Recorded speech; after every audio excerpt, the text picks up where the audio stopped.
At the same time, scientists had made a revolutionary discovery. The atom could be split. This process, known as nuclear fission, released enormous amounts of energy. But no one had ever built a nuclear weapon before.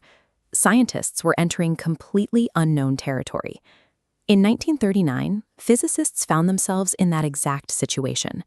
Scientists discovered that if a neutron strikes an atom, it can split the nucleus and release a burst of energy. If enough energy could be released at once, it might create a bomb unlike anything the world had ever seen.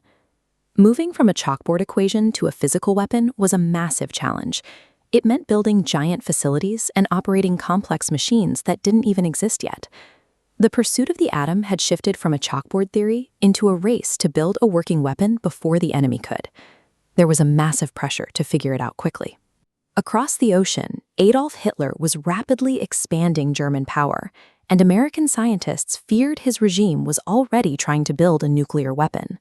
This fear prompted Albert Einstein to step in. He wrote a direct letter to the U.S. government, warning that Germany might be developing a weapon far more destructive than anything in history. That warning reached President Franklin D. Roosevelt. He authorized a massive, secret scientific program to ensure the United States reached the goal before Germany did. The program transformed the discovery of the atom into a massive military effort to secure the weapon first.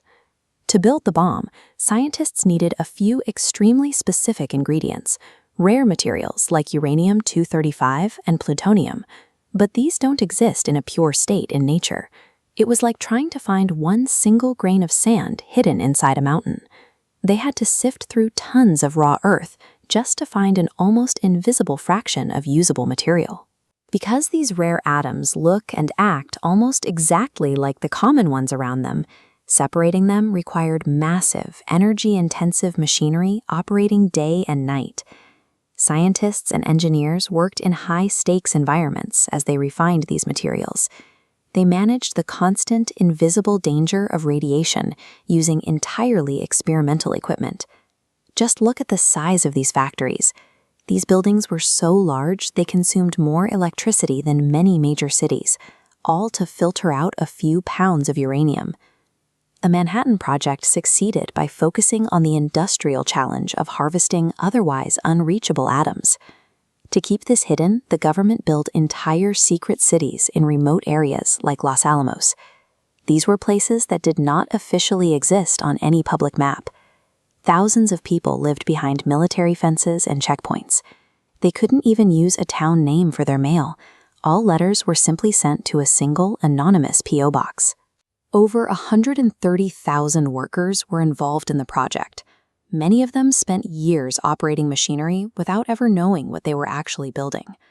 The government spent over $2 billion, the equivalent of tens of billions today, on a weapon that scientists still weren't sure would work.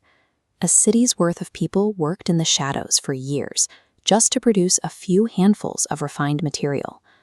By July 1945, the team was finally ready to test the recipe. In the New Mexico desert, they prepared a metallic spherical device suspended in a tower as a storm rolled in. At 5:29 a.m., a flash brighter than the sun illuminated the desert, followed by a massive fireball. It was the first nuclear explosion in human history.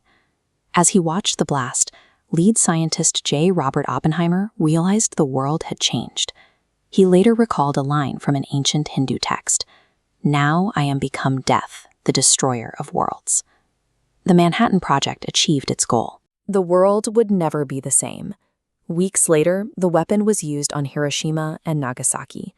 This photograph shows the debris-filled landscape left behind by a single bomb. The destruction led directly to the end of the war. Shortly after, Japan announced its formal surrender, marking the geopolitical victory the project was intended to achieve.